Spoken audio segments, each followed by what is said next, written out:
We are shows what you know. We'll always watch TV. And if you think we can't, we'll watch more and you'll see. That's why the people of the web believe in Jim from Las Vegas and Jacob from Sweden. Welcome to Shows What You Know about Game of Thrones. This week we're discussing Game of Thrones Season 8, Episode 2, A Night of the Seven Kingdoms, written by Brian Kodjman, directed by David Nutter. And, guess we were wrong about the whole naming thing, huh? Yeah, so already it shows what we know, am I right? My name is Jacob Burrows. And I am Jim Scampoli, and wow, we really dug ourselves into a ditch with that one. But I think otherwise, we are your experts on Game of Thrones. There's only one reason why you would tune in. We are here to discuss, yes, as Jacob said, Episode 2. Yet another kind of, well, I guess not so much setting the stage, but, the calm before the storm. And I'll say just generally, I thought this was a great episode. Yeah, it's a good point. Like, a lot of Game of Thrones is the calm before the storm, like, over and over and over again. But there's different flavors to it, I'd say. Like, the first episode was, like, almost literally putting things in place, like, physically moving the pieces around, as Game of Thrones is wont to do. But here, I did like most of this episode because what it does is, it lets these characters bounce off each other, which usually I'd go like, oh, are we really spending time on this? Oh, we're doing the fighting White Walkers, blah, blah. But actually, it feels like this is like the last chance we have to get to see these characters bounce off each other. So extending this basically one night or one day into a whole episode felt completely right to me. I agree. We did get an email on this episode. Do we want to read this first? Is it on this episode or the previous one? It's on this one, right? This one, correct. Yep. Yeah. Let's save it for later, I'd say. Okay. If you want to send in your feedback, do send it to showswhatyouknowshow@gmail.com, and we'll put it in our feedback section. Or do we? I will say it's very mixed on the episode, which I get. I don't feel like any of the points are bad, but I guess maybe I'm in the end game now, Jacob. So I guess I'm being more forgiving, and I think we've been kind of talking about that a lot between our discussions of last season and kind of going into this season. And of course, if I could bring up your video again. Sure. You kind of also resign yourself by the end to be like, all right, well, whatever, I'm defeated, and what else am I going to do? I've donated years of my life to this story. What am I going to stop now? Yes, very true. So we're in agreement. It's a fairly good episode. Speculating about the future. I mean, we already know we knew the next one was going to be a big one just from the runtime, from the director and stuff like that. But I mean, now the promise is even more clear, obviously, because this is like, they can't have another build up. Like, some people are saying, oh, it's time for a siege. And I'm like, well, maybe we can fit in a siege, but we also need to fit in a lot of action, and movement is the problem. Whenever there's a big action episode, some of them I love, some of them I don't love.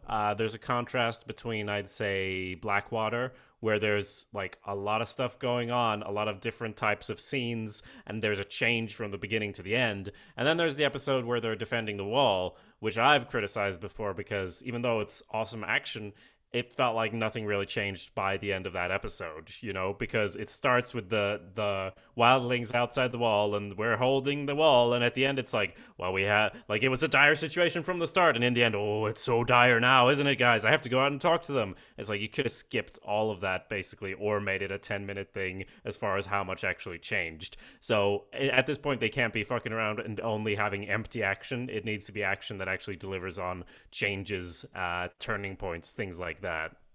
Yeah, I agree with what you're saying, although I do love that episode. Sure. I guess my thing is, I don't really, it feels like, are we going to wrap up this whole Night King and Army of the Dead in the third episode? Because I don't really want that. But then again, maybe that's what happens here.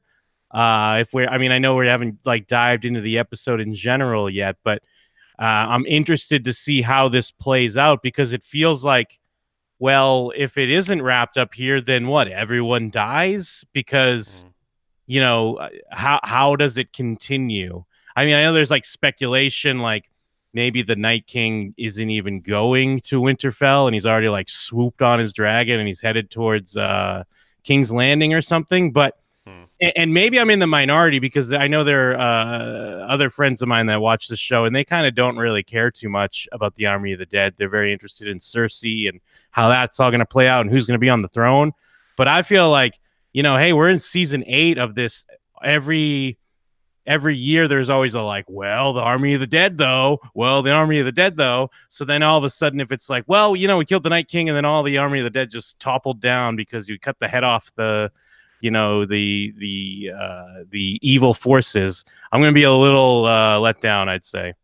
Oh, I can understand that. At the same time, I've also heard people say that the only way that season 8 is going to be good is if they deal with the Night King real quick and then get back to the machinations. And I'm Yeah. like, I love a good machinations as much as anybody, Yeah. but like there's no one left to machinate. I guess no, that's not true because right now they're all joined because they have a common enemy. What's going to happen with Daenerys and Jon, because that's obviously a thing in this episode. What's going to go on there, but I also still feel like they're not gonna kill each other. I feel like Cersei's the big threat still, but she's not a big threat. She's not been properly built up as one. So I know it's presenting that as like, oh, what's gonna happen with the Cersei though? But I'm like, I don't believe in that as much as, the Night King that we built up forever. Yeah. So I think I would also not like for them to wrap it up completely next episode. And also I don't like the vampire rules of like, why has it always got to be you kill the head, you cut off the head and everyone else dies. I did play a role-playing game where it was like they kill the big bad and then it's like, okay, so all the minions come after you and they're like, what? No, how is that even possible? I'm like, no, that's not a thing. Why would that be a thing? These are lizards. They're not even they're not vampires. Like, and also that's not always a thing with vampires. But it feels like they're not saying it outright. But they're obviously super hinting at that, even though, as far as I know, there's no in-universe or at least in-show lore that implies that that's the case. Or what do you think? Well, there was when they went beyond the wall. When was it when they went beyond the wall? Oh, 'Cause- you're right. They killed the White Walker, and then all the Whites kind of collapsed. So their theory is if you do that with the Night King, I guess that kind of adds yeah, up. yeah. So I mean, that's a little. Ooh, I mean, Convenient. yes, yeah, yeah. So it would. I mean, I guess like because yeah, there is still a lot to go because even once you're done with the Army of the Dead, like you said, there's still an issue with Cersei. Then of course it's going to be the showdown between Jon and Dany and how that's going to play out. So there is seemingly a lot left, and we have burned off 2 episodes already, and a lot of setup. So it's totally feasible. Although, yeah, it does feel like I'll give them more credit. That's obviously the end game, if I could say that again, where you got to kill the Night King to take out the Army of the Dead. But it does feel like they're setting it up too much, where it's going to happen in the next episode, where it feels like it shouldn't. I don't think it will. I think it will just be a big fight because kind of the things they've done in other big fights where yeah, there's a change, but like it's they've also kind of leave a lot of stuff the same way. I think that's my bigger fear that I mean when I say I want to change, I don't mean that the Night King should be dead by the end, but I do like what I expect is that Winterfell will fall. Like Winterfell should kind of be destroyed in my opinion, like Mm. completely destroyed and they have to like abandon the north. That would make perfect sense. That's a big enough sort of game changer and they and because see characters die and so on, but I think that would be more of the thing where I want the wave, like, 'cause I know we've had the White Walkers and such beyond the wall, and now they're in the north, and oh, what a cool, weird thing. But I want to, like, I don't want it to end here. I want them to march down to King's Landing. I want them to change the whole world in, like, just a few episodes so that ice and everything is fucking everything up across the world. And then you have the big fight. And I know I've said it a million times, but they need to be in the Red Keep or what is it, the throne room, and take apart the throne so they can fight with the swords because they're made with dragon fire, so they will be able to kill the whites, and that's a symbolic way of deconstructing the whole Seven Kingdoms, ending the Game of Thrones. I've said this every time, and I will keep saying it until it happens. Absolutely. And there's no point doing that if the Night King dies this episode. It's like we got to kill Cersei with the throne swords. Like that's a bit of a letdown. The only way the only way to kill Cersei is the throne sword. We didn't know until now. Yes. So, shall we get into some of the scenes and such? Yes, yes. Now, it makes sense that they don't pick up with Jamie and Bran, but I mean, we all wanted to pick up right with Jamie and Bran, right?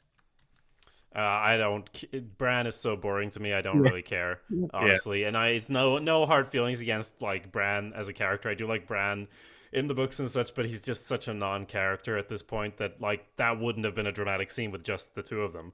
You kind of need someone else there to go, "Fuck you, Jamie," because Bran's not gonna say it.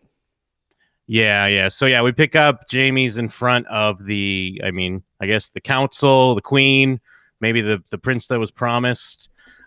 Someone at that table is the prince that was promised, I imagine, but it could Yeah, be princess, who knows. yeah, Uh it's Sansa. and I do agree, and this kind of gets pointed out in the email here. You know, I'm going to read part of this email because it kind of relates to what we're talking about. This does get kind of wrapped up quick, and I did think that as this was happening, but also I was like, all right, that's fine. I mean, we got 6 episodes. Like, we can't have a whole episode of them arguing over Jamie Lannister. But from Noah Stoner in the email, they let Jamie Lannister fight, even though he has one hand and is responsible for the death of like everybody's family, but just because they quote need the men. However, apparently they don't quote need the men badly enough to have Tyrion and Sam fight. Well, we'll get into that. But yeah, so they do kind of get this wrapped up. I mean, it's a nice moment. Brienne stands up for him because Tyrion's word means shit at this moment. So Yeah, because he's dumb and everyone realizes that. I like Uh, that it's canon at least. yes. So like, how did you feel? Did anything pop out to you as far as how they handle this situation? Um, I mean, yes. So I think from the email, they're saying Noah's saying that like they need all the men, but it's like he's got one hand. Like, what's he gonna do? I would kind of, in retrospect, I know it's cool to have him ride in on his own, but it would have been kind of cool if he'd had enough magnetism to at least pull some Lannister troops. Like, even like if he came with like 2 dozen men, and they're Yeah. like we're the ones who are loyal to Jamie Lannister because he saved something at some point. I don't know. He's a great commander. We fought with him at this battle and all that. Maybe. I mean, it doesn't really make a huge difference, and we are very much sort of condensing the story. So, like, what's the point of adding a bunch of extras? But at least then it would be like, all right, I mean, Jamie's here. He brought these guys. But then on the other hand, it would be like, do we want to let Jamie loose with like a couple of dozen guys? Maybe that's more dangerous. Maybe we should lock him up in that case. So I guess it makes sense. But yeah, no, it's no stranger to me than when like Tyrion and Davos are like, last time I was here, I killed my father with a crossbow, and Davos is like, last time I was here, you killed my son with wildfire, and then they just hang out forever and chat about Dany getting married to Jon. Like none of these things from the previous seasons have been appropriately resolved, so I'm not surprised. Yeah, and I mean, I guess I'm surprised more that they didn't really. I mean, I guess they kind of showed that the people there don't really agree with it, but they're gonna bow to their lords. But like after such a big deal in the first episode, that just like Daenerys was there and everyone's like scowling about that. But then the Kingslayer himself is now walking around. I mean, if they just said like, "Look, the wall's down," well, you know, I mean, I guess essentially this is what they say: "The wall's down. Well, fucking fuck this shit. We need to come together." I mean, that's what Jon Yeah. Snow's saying, and he's right. So yeah, I mean, it did. I definitely thought about it, but it works to me anyways, and you know, it's also nice because it telegraphs in a way Brienne and Jamie later in the episode. And they've had quite a torrid will they, won't they through this show. Oh, absolutely.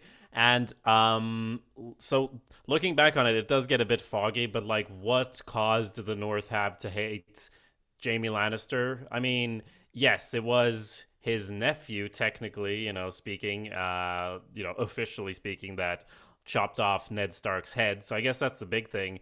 But as is pointed out in the episode, they don't know he pushed Bran out a window. We obviously know that, but Bran literally says, like, well, clearly that would have been the straw that broke the camel's back, much like you broke my back. Ha ha ha ha. Mhm. But he Although doesn't reveal that, so. Sansa does bring up that, I mean, he attacked like the whole thing. Yes, his nephew's son is the one that killed Ned Stark, but he's the one that attacked him in the middle of the street and True. basically started everything in a weird way. I mean, he's killed all the people sitting in front of his fathers, so, or who they think their father is. Yeah, and Catelyn did kidnap Tyrion, though, to be fair. Not that I think Yeah, anyone would have taken that as a, like, oh yeah, oh no, you're right, we're sorry. yeah, I don't think that would have happened either, but it's been a lot of shit. I say Brienne, like, her testimony actually matters. It makes sense to me that it matters enough for Sansa, and I read Daenerys as like, well, I gotta get good with my sister-in-law, so that's maybe enough. And Jon is saying it as well, and she's head over heels, so it does kind of add up for me. I'm sure everyone in the North still hates him, yeah, as they should. yeah, yeah. So then Grey Worm gives him his sword. He is ready to chop his head off. He doesn't Yeah. even know him. Great points. So yeah, and Bran does point out the like, oh, the things we do for love, because that's what the line he said before he pushed him out the window, correct? Yes, correct. Um, so moving on, we have a bunch of Well, scenes. Oh, actually, one thing I want to point out, because yeah, when they the next scene, like Daenerys is, talking to Tyrion about like, what a either fucking you, idiot he is. Yeah. yeah, either you're a fool or you're conspiring with your sister, and either way, it's like terrible. Now, were they setting something up in the finale last year, or was it just a misplaced cut? Because it felt like, I mean, maybe I was wrong to be suspicious of Tyrion. I mean, there are two scenes in that finale that made me suspicious, but then on retrospect, I don't think they meant for that. I mean, I get, because when Tyrion goes to meet Cersei by himself and then he finds out she's pregnant, but then it cuts away before they kind of come to an agreement, and then he comes out and he's like, "We've come to an agreement." So that's when I'm like side eyeing him, and then when he's creeping in the shadows, well, Sean and Yeah. Daenerys are getting it on. But I mean, I'm realizing there's not enough time for them to go into that, so I guess that really doesn't mean anything, and I'm just kind of dumb for looking into that, huh? I don't think you're dumb, but and especially with the creeping in the shadows bit, that was weird. Like that kind of was the only thing that made me think maybe there was a thing. The misplaced cut, as you referred to it, I never thought that was a thing, honestly. Yeah. Like, but things were happening in those episodes that made so little sense. I think that's part of why people were like, well, clearly something more must be at play here, because he Yeah. wouldn't be so fucking stupid as to trust Cersei, right? So there must be a secret deal. But then why would there be like, that would make even less sense. I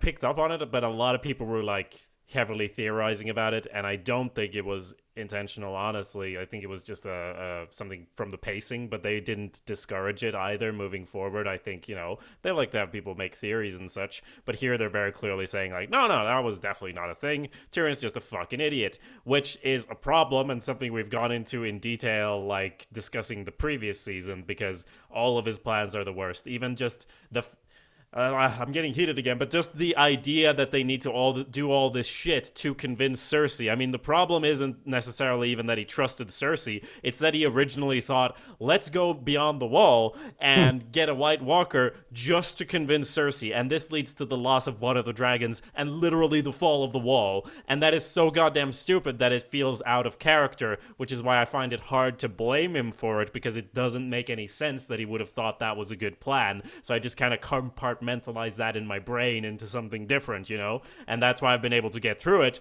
But now Daenerys and everyone else is like, Tyrion's fucking stupid, and I'm like, well, if this is canon, just throw him over the wall. I know there's no one over there at the moment, but like, get rid of Tyrion then. I do agree, if that's the case, if he's really been this dumb, which apparently he has been, like, what has he been doing? What are you doing, Tyrion? Yeah, I think you're right. But maybe this is just all the setup because he's going to have the big win. he's got to have a big win. He's due. He's overdue at this point. He absolutely is, and I mean, he's not gonna most likely not gonna like kill a White Walker. So hopefully, he gets some sort of brain win on how they're gonna beat things and win and live happily ever after in Spring Eternal. Yeah, and then in the next scene, we already see horny Arya with her eyebrow lift as she's watching, Steamy. Muscle Man, yeah, Yeah. Steamy Man make weapon. Uh, Yeah. and I mean, not that we were like that, it was telegraphed initially in the first episode, but I didn't realize they're going to get to it that quick because we did make mention that it seemed like there was a budding romance here. And yeah, so he's making weapons. She wants a weapon. He's got a weapon. Do you get where I'm going here? This Yeah. was the big thing that everyone blew up on social media. And it's understandable because, we've known Arya since she was a wee little lad. And now Sure. we've seen her grow into a full woman. Mm-hmm. Wait, so how did it blow up? I didn't see social Just media. the fact everyone's just like, what the people are pulling up the graphs on Googling Arya Stark's age or Maisie Williams' age, like that moment when later in the episode, like her sex scene happens. Yeah. Because everyone's just generally uncomfortable because again, we've been on this journey with these characters, and she was just a little girl, and now she's a woman. Yes, she is 22 years old, right? I think I did that. Yeah. But like, how old was Emilia Clarke in season 1 of Game of Thrones? So she's 32 now. Okay, I guess maybe she's a bit older, but yeah, it does say in the Wikipedia of the episode that they left it up to Maisie how nude she wanted to get or allow the scene to be, which makes sense because they've had a lot of criticism about this sort of thing, and now they can go, well, it was totally up to Maisie. She decided how, so we're fine, right? Brian Codman's there, like, it's fine, everything's fine. I think the page in the script was just like, and then whatever you are comfortable with, we don't want to take this any further than we need to. Cut to fluttering curtains. Well, part of it's the patriarchy because if Bran, even though we saw Bran as an even younger little lad in the first season, but then in this season he was, busting his cherry, however you want, if I could put it so lightly, we'd be like, hell yeah, Bran, you're the best, dude. Mm-hmm. I don't know. I can't imagine. Can't imagine Bran fucking in his three-eyed raven state, like his blank expression, his real sort of, I don't know. That would be weird. It would be disturbing. Anyway, so we're still in the episode. Cross in the chat, it was like accidentally seeing porn of your sister. Yeah, it's kind of like that. I mean, but I still think it was a nice moment.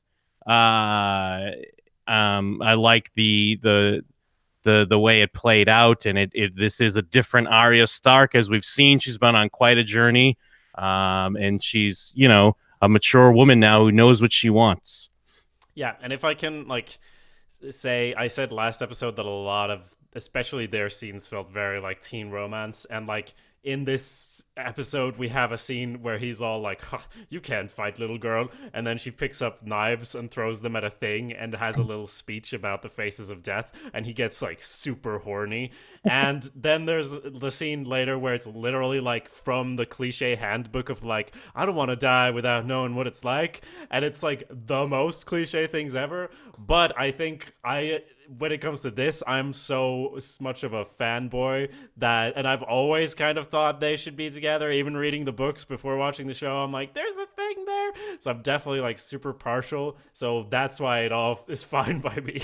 Even though I still believe that some of it is not like Shakespeare, it still works.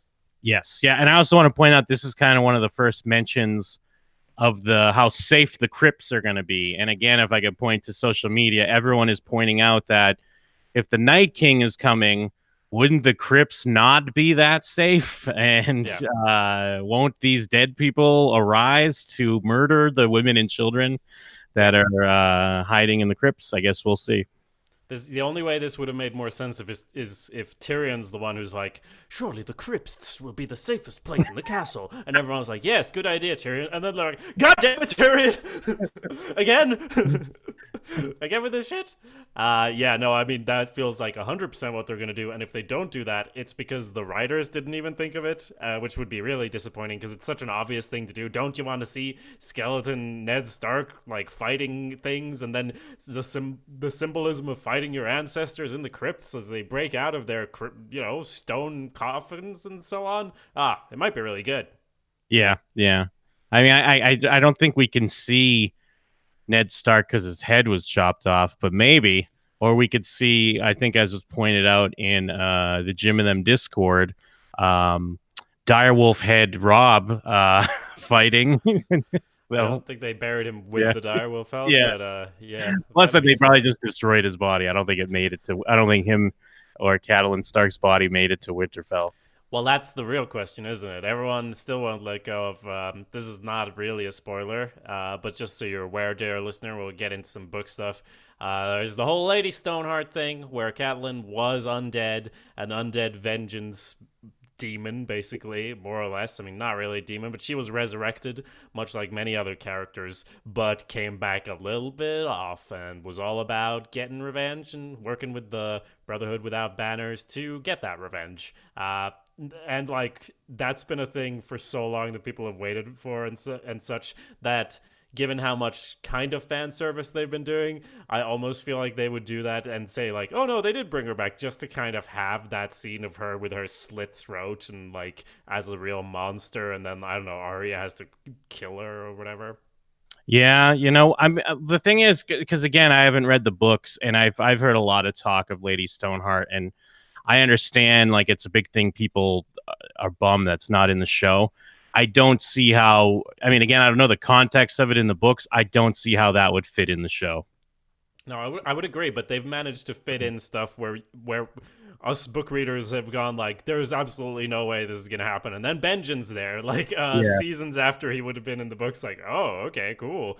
So I don't know if it will happen or if it will be good if it does, but I feel like yeah, you're right about the crypts anyway. If something doesn't come alive in the crypts, I would be very disappointed. Yeah, yeah. Then, But oh, good. but oh sorry, yeah, I was gonna say Bran is sort of sitting in the Godswood. Jamie comes by and they have their little chat. It's not mentioned here, but it's concluded later that he's gonna hang out in the Godswood, which is interesting, right? Yes, yeah. Part of the plan, they're going to use him as bait, and then the most dead person, Theon, will be out there with him, guarding him. Yeah. But then again, maybe since he's the most dead, that means he won't be dead. But What's we'll the? see. Do you mean that he's like what is dead can never die, or do you mean Uh, that he's just gonna be super dead after the next episode? I just mean like that seems like the most suicide part of the whole plan is to be out there protecting Bran for when the Yeah. Night King shows up. But Plus, he gets to the satisfying ending and the symmetry of taking Winterfell, and I really regret putting him as alive in my death poll now, because I think I did. I might have too. I forget, or maybe I did dead. We need to. I Um, need my list. yeah, Uh, we'll re-listen and make a list for the end of the seasons. So Jamie goes and chats with Tyrion as well. They're talking about how the North people hate him. They're spitting at him and all. And they're talking about, oh, are you sure about Daenerys? Is she sure about you? And Tyrion's talking about what a fucking idiot he is. And they conclude that, oh, Cersei wasn't lying about the baby though, but about everything else. yeah, I'm starting to think because even though I haven't believed this Cersei pregnancy thing from the start, but now I'm like, all right, she has to be pregnant. Maybe they Yeah. just lulled me into a false sense of security, but maybe I'm just believing Tyrion, and I guess Jamie to an extent. But it's like, all right, she kind of has to be. I guess we'll see. Yeah, no, she has to be at this point. Otherwise, it would just be like another. Otherwise, the point of this scene would just be to show how dumb they are again, and they've already like established this very firmly. And he does have his callback line here. What pictured myself dying in my own bed, the age of 80, with a belly full of wine and a girl's mouth around my cock. Yeah, that old chestnut. So many callbacks in this episode. Uh, in addition to this, I mean, Jamie gets a lot of scenes here, which makes sense. He wasn't in the last episode, but he comes and talks to Brienne and is all polite, which she like freaks out about. Again, kind of a teen movie type thing. Why aren't you being mad at me? Why aren't you making fun Yeah. of me? That's how we got to know each other. That's how I thought you liked me. Whatever. And Podrick's there and sort of practicing his swordsmanship and such. But is this the scene that ends with him going like, "I'm here to serve you" or whatever? I think Yeah, so. Right. yeah. He just, like, I know I only have one hand, but I'd be honored to fight under you or whatever. Yes. Very true. If you know what I mean. Yeah. And let's see. So we But get I a scene. still, I'm more of a shipper for Brienne and is it Tormund? Is that his name? The wildling guy? Yes, I'm all about Tormund. that. They need to get it Okay. on. I never bought Right. this. I mean, I like them as friends. Don't get me wrong. Is there a word for shipping some people as friends? Probably. But okay, fine. But that's literally the only like it's just comic relief. Their whole relationship is just like him looking at her all weird and her going like, "Ugh." That's the whole thing, Jim. Well, but I mean, I was never a fan of when I on my rewatch too. I hate. Well, I don't hate. Hate's a strong word. But I kind of giggle and smirk at the scene when he gets up from when they're both in the hot spring or whatever, and then Yeah. she's like Jamie or whatever she yells. I like it's so melodramatic, but like some people point to that as like such a turning point. And I get it is a turning point for Jamie Lannister, but I don't know. It didn't work for me because I always shipped them as friends. Yes, you friendship them. Yeah. That's got to be the term. Yeah. I mean, I may need to rewatch that scene, but I was like, Jamie, even though I never really liked him, I was still like, Jamie. Um, let's see. We get some scenes with Daenerys next. Chatting with. Let's see. What happens after Jorah. this?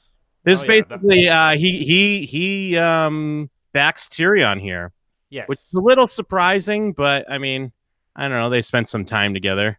And he's not like a backstabber. Even though this would be like his opportunity to try to sneak in as the new hand of the queen, but he loves her too much to be the hand anyways.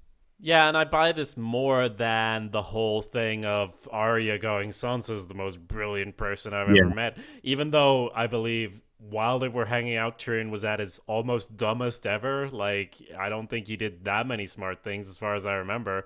But still, I do buy it more that he would back Tyrion here because he's kind of like, no, but I knew him in season 4 and he's like really smart, and we're like, yeah, but we saw him in season 5, 6, and 7, so you don't know what you're talking about, Jorah. But he's like an old school fan who likes the original season, so Yeah. he thinks that Tyrion will be back, which he might be.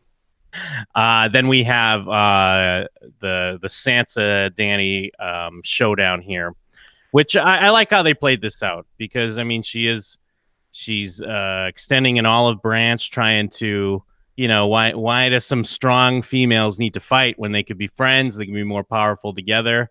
But there is that question of, well, what of the North? Because the North's not ready to bend the knee to anyone anymore. They want to be their own area, their own land, kingdom. Yeah, their kingdom. And I mean, she was wearing it before this scene, and maybe she has previously as well. But real bondage outfit on Sansa, am I right? There's got a lot of leather and chains. That Uh, that's been the thing. I don't yeah, know, what they're telegraphing with that choice, but yeah, that's been the thing for Sansa. Now, one thing that I didn't realize is there's a strong contingent. Again, if I could point to social media, of Jansa shippers, and they feel like Sansa. that's where we're headed. Like these people are convinced that we're headed for John and Sansa to be together by the end. Oh, you don't know about that? No, That's a I didn't know thing. about that at all. Yeah, I don't think that would ever be a thing in the show. There's no time for it, but it has certainly always been a thing as far as fans of the books and fan fiction and such. It's always been a thing because we've known for like 15 years that they're not as closely related as they think. I Yeah. mean, they're still related, but hey, it's Game of Thrones. Yeah, no and worse than your aunt. Plus, they have the whole vibe of like we grew up together, and like I kind of hated you, but then you saved my life, and now we're close, and all sorts of variations. So it's certainly a thing. I mean, they're as related as her as him and Daenerys. So, but yeah, there's absolutely no way that's gonna happen in the show. I'd say. People are convinced, and I saw a lot of tweets that were like, Daenerys, she's a fake bitch coming to Sansa in this scene. I didn't feel like she's being fake at all, honestly. I thought she was genuinely trying to find common ground. You know, it's like you do with your significant other's family, and I like how it played out. But you know, she has to take her hand away because, well, the North. It's Sorry, mine. they're one of the Yeah. seven kingdoms. Yeah, it's not the Six Kingdoms, Sansa, Yeah. so like chill out about the North. Yeah, I'd say she's genuine, but it still feels awkward. She does manage to find it with like, wait, so who manipulated who? I'm here fighting John's war, not the other way around. But then, as you said, like we're not ready to bend the knee to anyone. Now, okay, so actually, I mean, it's kind of a good point. What is Sansa gonna think when she finds out? I think John finding out that he's, the trueborn king, I mean, that matters, obviously. That happens later here. But like Sansa finding out, she's been like propagating for him to be the king of the North and like independent and everything. When she knows that he has a better claim than Daenerys to the Iron Throne, she is never ever gonna like support the North bending the knee to Daenerys. Am I right? Yeah, that makes sense. That makes complete sense because it's like it's a perfect compromise. Like if they are going to bend the North, if it's John on the throne, but it just feels it just feels like they have this potential. Although I guess to Sansa, because I was going to say they have this potential to have a good queen if Daenerys is on the throne, but I guess to Sansa, she doesn't know that. All we know is that she's related to the Mad King, and she's got dragons and burns people up. So Which she does as well. So, like, that's part of it. She's not completely wrong about the whole burning people up thing. And she doesn't think about the consequences of her actions. I mean, she has learned and grown a bit, but still, she's very much like Daenerys, I think, isn't all about the greater good in the same way that other characters in the show are. She is about the greater good plus I want the throne. And anyone who wants the throne, it's like, how much do you want the throne? Because that's going to change how you decide things and what you're going to do. And like, how much are you and John going to clash now that you both know the truth? Because maybe telling her wasn't the best idea. But anyway, yeah. And then that's Theon shows up. I'm a Thansa myself. oh, Uh, now this is a okay, great yeah. This is a great Thansa episode, anyways. Sure, absolutely. I mean, it's a great episode for Theon anyway, and it is really nice to have this scene with Daenerys and Sansa, where Sansa's very stiff, and that's the only way Daenerys has ever seen her. And then Theon shows up, and she's like almost in tears, embracing him, and Daenerys is like, "What the fuck? She has emotions." yeah. Yeah, absolutely. And yeah, but I think that all works. That's all decent payoff stuff to what we've seen. I mean, obviously they've been through a lot together, and he did ultimately help her. Then we get to the logistics they were speaking about last week, which was just kind of like clearly just lip service. You know, how we're going to feed everyone. But my thought Yeah. too was, I'm sure they have food. They've been eating on the way, so it's not like they just showed up with a bunch of hungry soldiers. But maybe they did. Anyways, people are being fed. There's a strong girl that is very mirrors what's Shireen? Yes. Yeah, and she's going to be tough, and she wants to fight. And she's going to protect them in the crypts, although she's probably going to get eaten up by Ned Stark and Lady Stoneheart. Yeah. Yeah, and yeah, so Davos gets to ladle out the soup, and like I've always kind of been like, Davos, what is your role in this whole thing? Because he kind of just by osmosis and like he entered into Jon Snow's service just by kind of showing up after Stannis died, and Jon Yeah. Snow was like, oh, we need every man, because that's been his thing forever, and then now he's kind of he's with the whole crew, and like he's almost the hand of the queen or king or whatever, and he just kind of is around, and now he's ladling soup, like he's really a jack of all trades. Yeah, and I feel like this actor, because the Davos character could easily be annoying and like yeah, like you kind of pointed out, he just kind of showed up and has been around. And sometimes he was annoying me in my rewatch because he's always talking about his cut off fingers and like bringing it up every chance he gets, like how pathetic he is. But this actor really elevates it, and I buy it. I buy that people he would talk to someone and bring Yeah. his flea bottom knowledge and the school of hard knocks wisdom, and they would eat it up because I would, because I'd be like, you know what, you're right, Davos. Let's go and do whatever you just said. Yes. I mean, I just need to call out lots of good stuff in the chat there. Lady Mormont is going to beat the Night King. I'm a Lady Mormont slash undead Rickon shipper. This is all good stuff. Yeah. Jansa shippers should have pies thrown in their face. Don't at me. Thank you, Cross Cottonwood, for these insightful comments. Yeah. So we do have then this scene, this reunite, another reunition. What the fuck? I can't talk soon. Union. Yep, that's it. And again, Thoros gets to be the comic relief to launch in, like, oh, my little crow, which I do approve of. And basically, it's just some information and catch up on, like, yeah, the Night King's coming, like, right now, or at least his army. And yeah, it just ends with Tormund looking hornily off towards where he assumes Brienne to be in a quite comical fashion that I'm sure many memes have already been made about.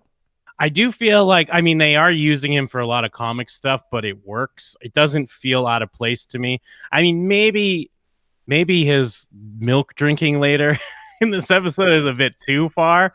But even in the other episode, when what is it when they're like, his eyes, his eyes are blue, and he's like, why is there always blue or whatever. Yeah. That I thought that was fun, and yeah, I think this scene's fun. It's nice to see everyone back together.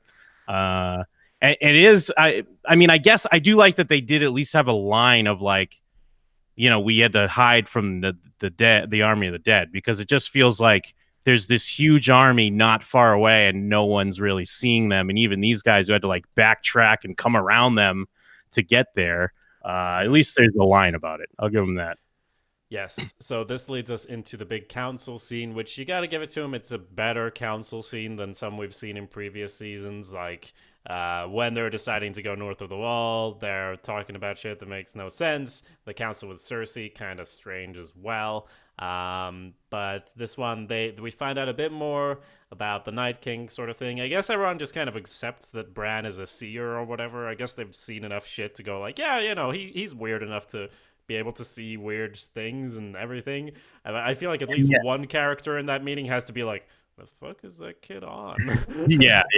I mean, yeah, I gave it to him because, I mean, he survived beyond the wall as a cripple for so long and so north. He was the northest guy, and he came back. So I get it. And yeah, I mean, he's got they're starting to pay off some stuff a little bit. He's still got the Night King's mark.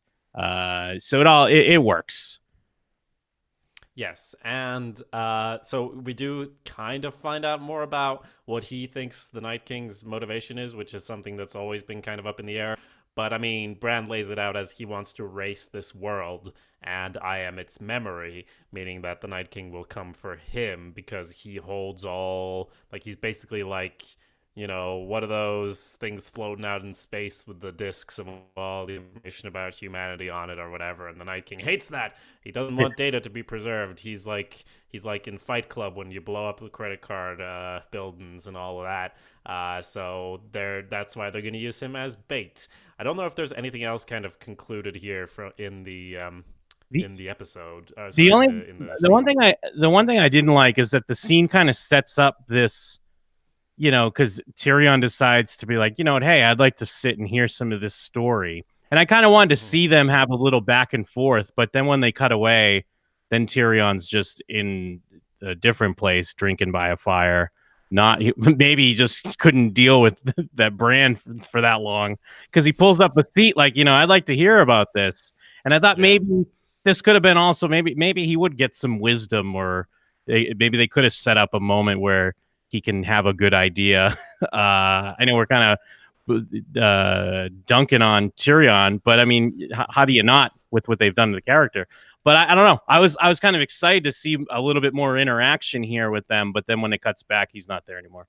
Oh, I was like, oh, Brad is gonna start like, so it all started back when I was 8 years old and I was climbing a tower, and I would have killed myself if we had to watch that whole scene because it would have been longer than the whole episode. But I see what you mean because it could have been like, oh, like he gets to spit out these cryptic things and it kind of is helpful and kind of weird, and maybe that would have sparked an idea for Tyrion or something. But yeah, basically the rest of the episode is just people hanging out waiting for the end. Am I right? Yeah, yeah, we get a Grey Worm in Missandei's scene, and it seems to, like Cross pointed out this out in the chat earlier, it does seem to fully telegraph his death because it's a lot of like, when this is all over, we're gonna go back to the islands or wherever, which does feel, I mean, feels like such a pipe dream.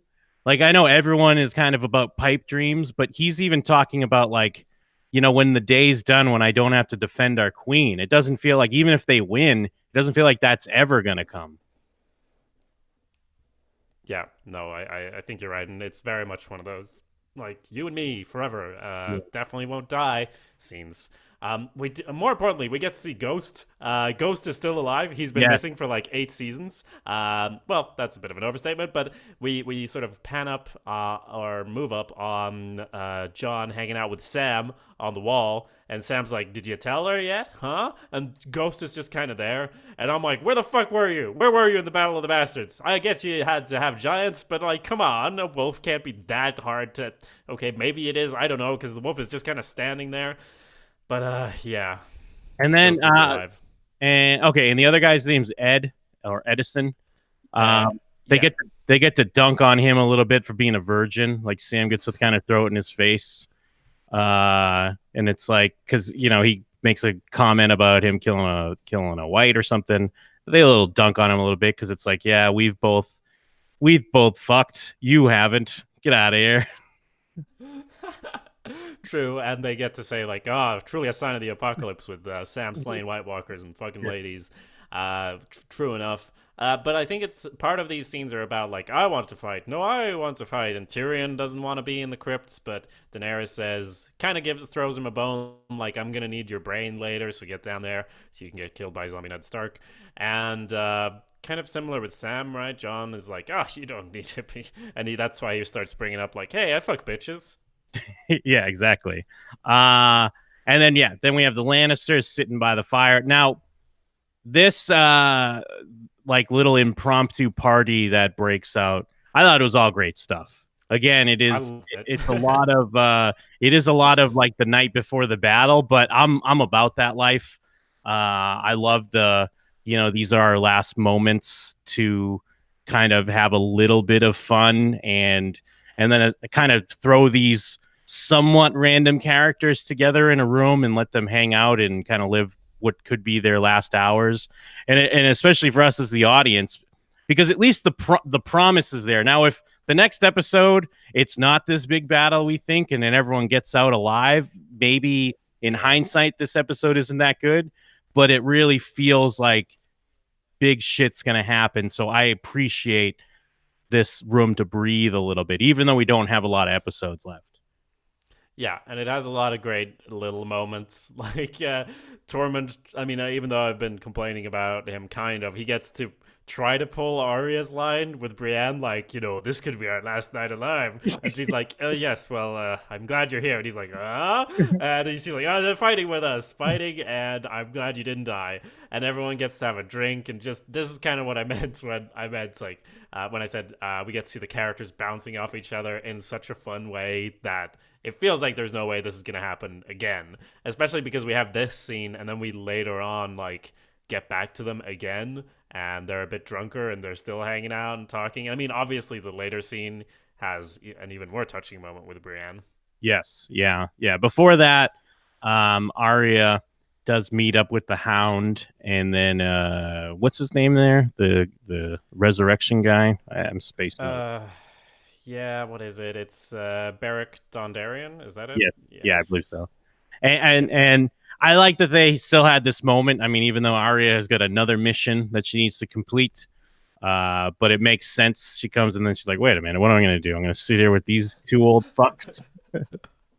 Yes, it's kind of almost a redundant scene, but it is like, oh, we were together for seasons, and like you were there and I was there. It's kind of like one of those things they didn't need to do, but I don't think it hurts at all that we get to like pay off and call back to even smaller things at this point, because that was kind of like, say what you will about the previous season, it was breakneck speed, and we did feel like they didn't let moments linger as much as they should have at times, like when they're actually like reflecting on the past, and that is a lot of what this episode is, which is why I think it works.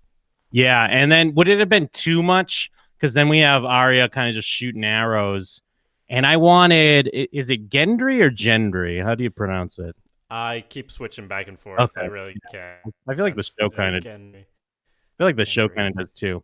Now, would it have been too Yeah. much? I wanted I mean, I knew he was going to show up here, but I wanted him to be clapping off camera first.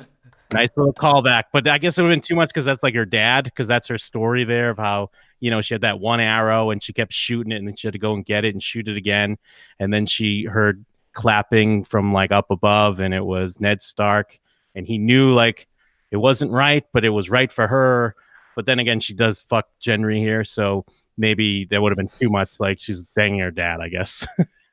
Yeah, I would not have connected that in my brain. But yes, that might have been a bit much. But either way, very standard type dialogue of like, oh, I think she brings up like, so how many people have you fucked? Is he lying here, or has he fucked a few people, or what do you think? This is an I feel important like he's question. got to be lying, and I almost thought there it would have been too meta or modern, because I almost thought she was going to be like, when a guy says three, that means zero or whatever. Because I feel like that's been in rom coms before. Like whenever a guy tells you his history, make sure you subtract two, and when a girl tells you her history, add two, or whatever the hell the formula is. Uh, Right. yeah, it would have been a little bit too meta, I guess. Yeah. Yeah, because she starts bringing up the red woman and like, was that your first time, etc. He gets to glimpse her scars. I don't think it's a turnoff for him personally. And that's basically the end of the scene. We cut to fluttering curtains and move back to the party where everyone's talking about how, hey, we've all fought the Starks. We've survived so many battles. This is crazy, man. Can you believe we're all here? And we're like, oh, it's kind of like the audience is saying the same shit because they're actually touching on it. Because otherwise, they've been like, yeah, so like, I guess we're doing this in the show, and in reality, we're like, is no one going to mention the fact that you all fought the Starks? But that's what they do. Yeah. We lead it into the whole knight thing, and yeah, it's pretty emotional for me to see Brienne get knighted by Jaime Lannister. What did you think? It's such a great moment. Yeah, it's awesome, and you got to give credit to Tormund actually for like really pushing the subject, kind of, which Yeah, I feel like he's not getting his just due. I mean, because come on, Jamie Lannister, great man for doing it, but should have been your idea. yeah, But and plus the way she plays it, it's great. Like her like kind of her reluctance, and then Podrick kind of giving her the nod for the go ahead, and then when it happens and she stands up and that smile, like that's the stuff with, I mean, TV shows, stories in general, like as people hungry for story, we love that, but it's also like we love that because we know bad shit's gonna happen after, which is kind of like yeah, sadistic in a weird way. It's because we like cherish this great moment, but it's because we cherish it even more because we know that the promises of doom, and yeah, again, like I guess this episode really is all about being like, clearly this person's gonna die because look at this good stuff that's happening to them, look at these good things they want to do later on in their life. yeah. Yeah, but do you still what was your guess on Brienne? Do you remember? Because I put her down as living to the end while Jamie died. I'm not sure though. I don't remember. I might have put dead. I'll have to Yeah. pull up my list from the Yeah. last one and We'll keep it in we'll front of pull him me. up for the next episode because most likely, at least some people will know.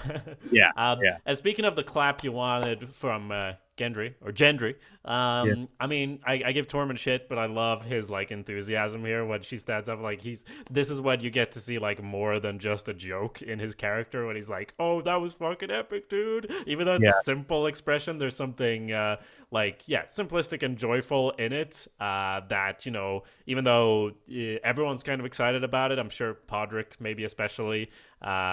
but still, Tyrion just gets like, "Oh, Sir Brienne," and Tormund's like, "Yeah, baby, let's Yeah, go." So that's great, and her genuine smile, like you said as well, probably means someone's gonna die. yeah. It's just like it didn't. There's been a lot of payoff between last season and even just the beginning of this season of things building for years, whether it be reunions and stuff like that. This felt like one of the best ones because it didn't. Some of them have felt a little rushed, even though it's very like exciting when it's John and Arya's back, but this just felt so earned and so perfect. Yeah. Yeah, it fully elevated the episode in a lot of ways. Such a great moment. Yes. So next scene, we have a quick thing with Lyanna Mormont, and she's gonna fight whatever. And then we have Sam and Jorah in a kind of great scene, I thought as well. Another fun like callback emotional thing because it was always kind of weird. I don't know. I don't remember. It was brought up, I guess, when they were north of the Wall. But like Jon has Jorah Mormont's family sword. So not only is he fucking Daenerys, he's also like the son that his father, like he had to run away from the country, and then like Jon basically became like his surrogate son and has his family sword. Kind of awkward. But then Sam, good guy Sam, is like, you know what? You can use this better than me. For all his bullshitting about, hey, I killed a White Walker, he's still like, you know what, Jorah, you can fight. I made sure you were like grayscale free and all. Now I'm gonna make sure you're fucking armored to the teeth with my family weapon. Because guess what? I don't have a fucking family, and neither do you. But at least you can fight. So here we go. Yeah, I really like this too. Just because, in a weird way, I mean, I'm spacing on Jorah's father, but he was such a big influence on Jon and Sam, and with them being, brothers of the Night's Watch, it's like a weird way. There's this brotherhood there. Uh, yeah, I don't know. I like this. I thought this was a good moment as well. Yes. And then we move to the later part of the night. You can kind of tell what part of the night this is. Like, anyone know a song? Let me Yeah. play a song. Yeah, someone has Spotify? Let's go. And Podrick gets to sing a song, and we get a little montage of everyone getting prepared. Theon and Sansa exchanging looks, Grey Worm and Missandei exchanging kisses. And what did you think of the song and all of that? I loved it. I love Podrick's version. I also love there's a Florence and the Machine version of it that plays during the end credits. Yeah. And I've dug a little bit into the song. What's it? Jenny of Old Stones, and I've read a little bit about how it ties into the books. It's what like the history of one of the Targaryens that turned down the throne for Jenny and how that all played out. I guess it's a big thing from the books. I mean, I don't know if you've read them. I don't know if you made me know it a little bit better than I do, but I thought it was Not great. really. It's like one of those things. Like there's a hundred songs in the books, kind of. Yeah, It's vaguely familiar though. yeah, it's something. Yeah, it ties in with the Targaryen. There's always Targaryens that are like, no, I don't want the throne, and yet here's Jon again. Because also, what wasn't the blind Targaryen that was the maester up at the wall? Didn't he also turn down the throne? Yeah. So they're like, no, please have my crazy brother do it, or my crazy. Yeah, basically. And speaking of all the Targaryens, we get a scene down in the crypts where Jon reveals the truth to Daenerys. She's not super into it, pointing out that, oh, your brother, like, this is where we get into like, wait, so why the fuck are we listening to your brother about the Night King and all that? He said he saw it, and then like, oh, your best friend read a book in the Citadel. I don't remember if he brought the book. I think he did. But anyway, as Daenerys points out, she doesn't want to believe it because guess what? Women can't even inherit in this fucking country anyway. So according to their rules, if she's gonna go and say like, oh, it's due to the old ways, I should be the leader. She's a woman, so that's not a thing, unfortunately. And the whole thing gets cut off as they get into all this because horns are blasting and fighting's about to happen, and that's the end of the episode. Yeah, it's such a. It is such a bad timing to tell this information to Daenerys, but it's a very Jon Snow thing to do. Or what's his name? Aegon? I'm never ever gonna call him that. Yeah. But it's because it's the Ned Stark in him. It's what Ned Stark would do if he had this information. and it's what John's going to do no matter what, even though the timing is clearly not that great. Yeah. Um, And you and know, oh, good. oh, I was just gonna say, now that you said that, it made me think like, okay, what can happen next episode that's kind of unexpected? And say they do kill the Night King, or even if they don't, I would kind of love if there was a scene where like Daenerys is on a dragon, Jon is surrounded by White Walkers, he's just done a big heroic thing, and like he's rushing towards the dragon so they can fly off together, and Daenerys kind of looks at him and has the chance to save him and then decides to fly off because like let's let this problem solve itself, which would kind of make her the most evil ever, which would be such a fun thing to do at this point in the story, and it would obviously turn them against each other. And I mean, I'm sure Jon would probably survive because I think the other dragon would come and save him, and then they would both have a dragon. Like that would be a setup for the next 3 episodes if ever I heard one. Well, I'd want a full episode of just each of them on dragons flying around fighting each other. No, I'm sure that will be like. I mean, we have the Night King and the two of them. Can you? Because we imagine like obviously they're on the same side right now. Why? I know it's not kind of expected, but wouldn't it be fun if we got them all on opposite sides? So all the dragons were against each other. Jon and Daenerys kind of trying to kill each other too, even though Jon, of course, wouldn't want to. If Daenerys starts like burning Winterfell or whatever because like the North won't bend the knee, I mean that would be a real kind of character assassination of Daenerys, obviously, because that would be the writers going, "Oh, we're just gonna turn her evil," kind of after all of that. But still, I would kind of love it because she's so focused on the throne. Guess what? This guy is gonna try to take the throne. I guess they probably won't. But wouldn't that be fun? It would be insane, that's for sure. Because Yeah. especially like the whole build of Daenerys's arc and her story. What a left turn that would be. Let me read some more of this email from Noah here. Yeah. So yeah, as you were saying, apparently they don't need the men badly enough to have Tyrion and Sam fight, even though Sam's killed a White Walker and is still a member of the Night's Watch. And Tyrion's won every battle he's ever fought. When Jon Snow can't even say that. Jon lost at Hardhome and basically lost Battle of the Bastards. The characters, aka the writers, are very inconsistent, illogical, and hypocritical over who gets to fight. Not to mention how in the first episode of season 7, Lyanna Mormont announces that every man and woman, as well as boy and girl, will be trained to defend the North. Yet in this week's episode, everybody apparently changed their mind about that based on how many people are going to be hiding in the crypts. Not to mention the Davos and Shireen look-alike scene. Is this the second time Jaime's talked to Bran? I'm not really Bran Stark about pushing him out a window. You'd think they already would have covered that when they first saw each other over at Winterfell at the end of episode 1. I mean, I was kind of thinking about that, but I just assumed, yeah, they didn't speak. He like looked at him and then he walked inside, and that's where the episode picks up. That's what he does. Yeah, that was I added that. That wasn't in the email. I know. Kind of how you would have thought Jon would have tried giving Longclaw to Jorah on the long trip to the north instead of waiting till they're beyond the wall to do that in season 7. They seem to not even slightly be a bit concerned that the Night King has the ability to javelin snipe a dragon right out of the sky, as well as concerned that the Night King has his own zombie dragon. You could argue maybe they don't realize that the dragon got zombified, but since they know the wall is destroyed and that people who were all at the wall have now made it to Winterfell, the word definitely should have spread that there's a zombie dragon. I do agree with that. Bran does tell them that in the previous episode that he has a dragon now, ho ho ho. So like they should be taking it into account. And they don't. Do they point out where the dragons are going to be? Like even say that, because it seemed like it would be the one big strategic thing of like, what do we do with these tanks we have? Oh yeah, no, I don't think they did. And you didn't even like. You would also think you'd see like little dragon things on the battlefield they're looking at too. But no, I don't think they mentioned that. The Danny John romance is the most contrived, pathetic, and disgusting relationship of the whole show. And if I have to start dealing with the quote, "It's complicated" high school drama between these two, I'm done. I'm quitting this show before it even ends.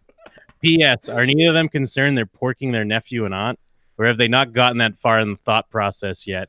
I think they have.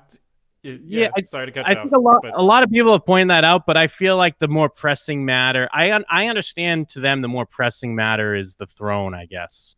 And I think, but I feel like they definitely do realize it. That's why Jon isn't like at the end of the council. He's not like ho ho, let's go. Yeah, he's like let's be awkward in here, and I can't fuck you anymore. So And then the yeah. last point here, here's 100% confirmed who dies next episode. Literally everyone who doesn't actually matter, aka everyone who was hanging out in that room when Podrick sang his song, except for Tyrion because he'll be in the crypts, not fighting because Cody's more valuable, or more valuable alive, but not because that's what Danny actually thinks, but because the writers are too scared to actually kill him. Now I'm Yeah. surprised you didn't point out the crypts point though of if the Night King shows up. Maybe he is in one of the most dangerous places if that theory comes to pass. Yeah, especially if they like really barricade the doors, which I assume they would do. And it feels like Bran with his supervision should have maybe like thought about that because I think they go like, Bran, you're gonna be down in the crypts, and he's like, oh, I'll be in the Godswood. So maybe he does realize. But it all has to play out a certain way. You know, there's 1,001, there's 500 million realities of how this could go, and on only one of them we win. Bran may as well say, Yeah, and because this is the end game, so we'll see how it yeah. goes. And I So mean, anyway, it's a go ahead. very, it's very negative email, which I get. I don't really necessarily disagree with a lot of these points, but I don't know. I still really like the episode. I think a lot of Yeah. the stuff still worked for me. I kind of Mhm. I get where Noah's coming from. Especially like, there's been a lot of talk about the show and how it's been winding down and hasn't had the book material, things have changed and they feel different. But I'm along for the ride. Maybe that's a dumb thing to say, but I'm along for the ride. I'm digging it. Absolutely. And speaking of rides, I gotta go watch Endgame now. The Avengers, as we've been hinting all episode. So this was all very well and good. I did enjoy this episode a lot. It was better than the previous one, in my opinion. I agree. Partially because they've already put things in place. Now they get to actually marinate things, which is something we have. It kind of felt like with 6 episodes we wouldn't get to have these things, and it maybe they put all of these things in one episode, which might be a bit like, yeah, maybe it could have been spread out a bit more, but I totally get it. So yeah, it's gonna be a big fight next time, obviously. And we'll see. We'll see. I think there will be a really interesting discussion next time. And if you want to add your voice, much like Noah, please do send us an email to showswhatyouknowshow@gmail.com. You can also review our podcast by searching Shows What You Know on your podcast app of choice and leaving a review. We'll read that out on the show as well. Thanks very much for listening, everybody. Is there anything else, Jim? There's one more thing. Oh, what's that? Winter is here.